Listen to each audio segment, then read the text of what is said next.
folks, Sam Pruitt back here again from J&L Laboratories out here in the Permian Basin. Once again, I've got Eric Trevino, the lab director at J&L Laboratories. He's going to tell us about solids analysis, how it's done with X-rays, XRD, XRF. I don't know what all that means. He's going to tell us all about it. Eric, thanks for being here. Tell us a little bit about how you do solids analysis. Sure. Yeah, so we're going to use a combination of some wet chemistry along with X-ray technology.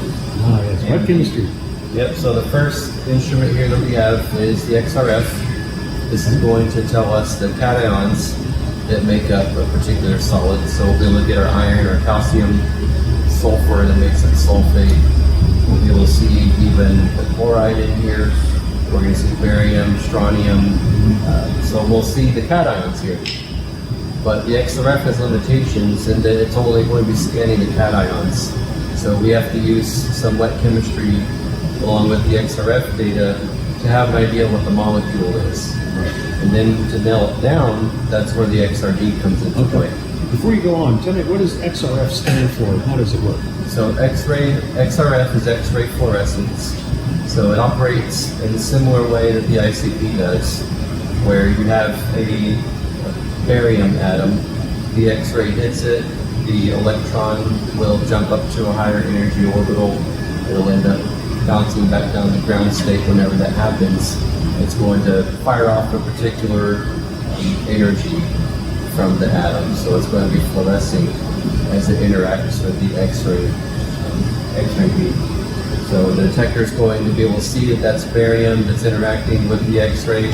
It's going to give you, it's going to be able to quantitate it and tell you how much per mass percent is barium inside that total solid. And you were going on to the XRD. Yep, so the XRD is going to be the other part of the equation for our solids analysis. So this is going to give us our cations. The XRD is going to give us a full molecule. But it's not such an easy interpretation. It's going to give you several hundred possible things that could be inside of your solid sample.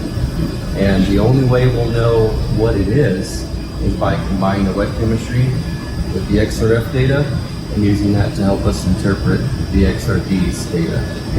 Eric, why don't you show us inside the guts of one of these instruments? Sure, no problem. So this is the inside of the XRD. It has an 8-position carousel, so we can load up our sample tray and load up 8 solid samples. Tell it to go. Every 11 minutes it's going to finish a sample. So it's a very robust solids technique. There's not another lab in West Texas that employs both the XRF and the XRD along with wet chemistry to give a comprehensive solids analysis. So our customers can be confident that based on our experience with the wet chemistry and with these two instruments, that the result that they're going to get is going to be accurate. All right, once again, Sam Pruitt out here live in West Texas with Eric Trevino. Social distancing, of course. Eric, thank you for your time. You're welcome.